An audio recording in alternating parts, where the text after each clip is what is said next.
Merci d'être avec nous sur TV5 Monde, c'est l'heure de votre grand angle. Et un grand angle consacré à la situation en Irak. Quel avenir pour le pays alors que les troupes américaines sont là aussi sur le départ comme en Afghanistan et que la contestation politique s'essouffle? Est-ce que l'on peut craindre une prise de pouvoir des islamistes? Un sommet régional vient donc de s'achever à Bagdad en présence d'Emmanuel Macron, seul président occidental à être sur place. Il s'est dit attaché à la souveraineté du pays. Il appelle aussi à ne pas baisser la garde face au groupe État islamique.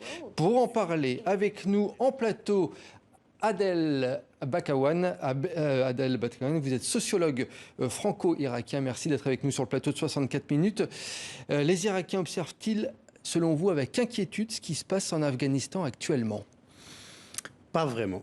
Pas vraiment parce que malgré les convergences entre les deux pays, par exemple, les deux pays étaient occupés par les États-Unis d'Amérique 2001 et 2003. Malgré une deuxième convergence, c'est-à-dire la mise en place d'un système politique basé sur la systématisation de la corruption et la milicisation de l'État, c'est ce que je développe dans mon livre « Irak, un siècle de faillite ».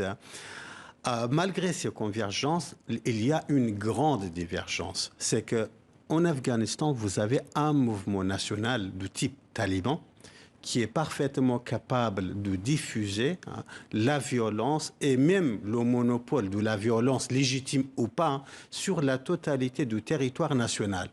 Or, en Irak, vous avez une fracture à la fois sociétale, ethnique, confessionnelle, qui empêche l'émergence d'une telle force. Par exemple, prenons par exemple l'organisation d'État islamique.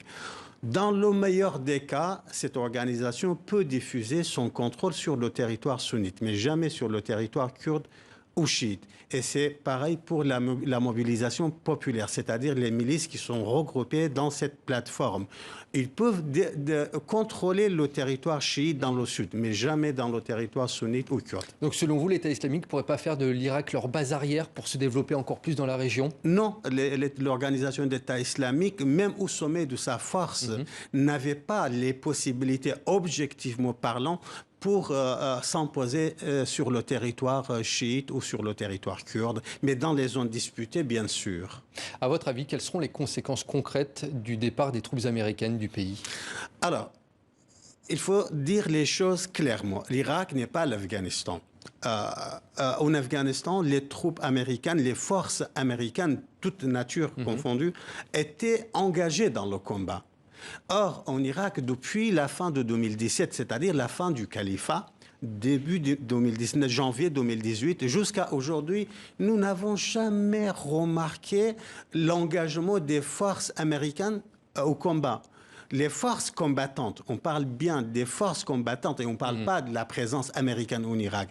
Les forces combattantes américaines n'étaient jamais engagées dans les combats. Elles étaient là pour accompagner, soutenir, former, informer, transmettre l'information aux différentes forces irakiennes, à l'armée irakienne, les Peshmerga, etc. Et donc, cet accord signé entre Washington et Bagdad, à Washington, entre Kazemi et Joe Biden, en réalité, c'est un accord de façade. C'est un cadeau fait par la Maison-Blanche à un Premier ministre tellement fragilé qu'il n'arrive pas à s'imposer sur la scène irakienne. Il avait besoin d'être maintenu effectivement par ce type de soutien, effectivement. Emmanuel Macron qui est au sommet à Bagdad, on en a parlé juste avant. La France qui décide de rester en Irak, c'est un signe fort, ça également. C'est un signe très très fort parce que la France a appris de ce qui s'est passé en 2011. En 2011, lorsque Barack Obama se désengage totalement d'Irak, il laisse derrière lui un vide, un grand vide. Ce vide, ça s'est fait dans 3 espaces. L'espace kurde, l'espace chiite et l'espace sunnite. Dans l'espace chiite, ce vide a été aussitôt rempli par la République islamique de l'Iran. Dans l'espace sunnite, par l'organisation d'État islamique. Dans l'espace kurde, par les Peshmerga. La France ne souhaite pas cette expérience se répète à la fois dans l'espace chiite et dans l'espace sunnite. C'est pourquoi, oui, la France a cette volonté de participer, non pas totalement pour remplir le vide, mais partiellement remplir ce vide. Oui, c'est ce que j'allais vous demander. Qu'est-ce que la France a gagné d'être sur place, en fait? Plusieurs dossiers. Tout d'abord, vous savez, le retour en force de l'organisation d'État islamique dans les territoires sunnites, c'est le cauchemar de la République française, n'est-ce pas? Un des cauchemars. C'est un dossier majeur. C'est traité comme la question de la sécurité nationale pour la France. Et donc la France ne peut pas se permettre à ne pas s'engager sur le dossier iranien. Numéro 1. Numéro 2, c'est l'offensive turque dans le nord. Vous savez, la France a une relation un peu particulière avec la Turquie qui a installé 33 bases militaires dans le nord. Et ensuite, la montée en force des milices chiites, là aussi, qui inquiète fortement la France. Pourquoi? Parce que la probabilité d'engager le pays dans une guerre civile est très très forte. Et la France ne souhaite pas que cette guerre civile s'engage sur le sol irakien. Adel Bakawan, quel est le quotidien aujourd'hui des Irakiens? Est-ce qu'ils ont réussi à retrouver un semblant de vie normale au quotidien? Non. Non, absolument pas. De conférence en conférence, de guerre en guerre, de l'occupation à l'occupation, de l'embargo à l'embargo. On peut faire tout ce qu'on veut. On peut faire de très belles images, de très belles photos, de très bons discours, une très belle façade dans des conférences de cette nature-là. Mais tout ça n'agit pas sur la réalité objective des Irakiens. Vous avez à ce jour-là, vous avez un pays qui arrive à 40 millions.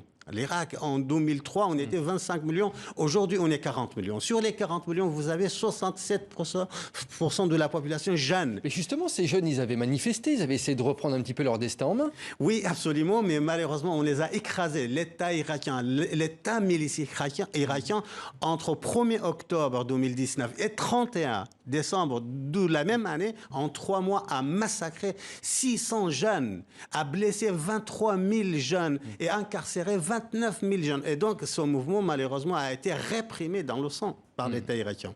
Alors, il y a bien d'autres problèmes actuellement aussi pour la population irakienne. Je voulais qu'on regarde un reportage ensemble qui concerne la pollution de l'eau, par exemple, qui a des conséquences sur le commerce et sur la santé des animaux. C'est un reportage signé Sarah Samia Amphis et on en parle juste après. Selon la Bible, c'est ici, au confluent des fleuves du Tigre et de l'Euphrate, que se trouvait le jardin d'Éden. Les marais d'Al-Chibaï sont le lieu de subsistance de pêcheurs comme Hassem Belem. Ils perpétuent la tradition de la pêche au filet, celle de ses ancêtres sumériens. Mais aujourd'hui, ces filets sont de plus en plus vides.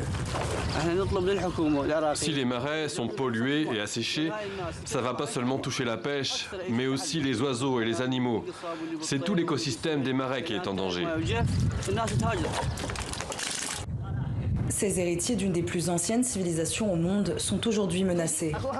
Selon l'ONU, 70% des déchets industriels de l'Irak sont en effet rejetés dans la mer et dans les fleuves. Une catastrophe écologique qui affecte aussi l'élevage local. Hamdia Saïd Ali a 6 enfants. Elle vit de son élevage de buffles dans les marais. Avant, l'eau était pure et nos bêtes avaient de la valeur. Mais maintenant, les eaux sont polluées. Alors des buffles meurent ou tombent malades. Comme les bêtes ne se nourrissent presque plus, elles n'arrivent plus à produire de lait. La pollution, elle est visible à l'œil nu. Ces énormes tuyaux déversent ici une grande partie des égouts du pays. Depuis 2003, l'instabilité sécuritaire et la corruption des gouvernants ont fortement dégradé les services publics. Le pays manque cruellement de stations d'épuration et d'infrastructures pour assainir les eaux usées. Jassim El Assadi est un activiste environnemental originaire de la région. Ces eaux contiennent des métaux lourds et cela a eu des conséquences sur la santé des animaux. On a observé que des maladies se sont développées chez les animaux après que ces eaux usées se soient mélangées aux eaux pures de l'Euphrate. La solution, c'est l'utilisation des plantes pour dépolluer les marais.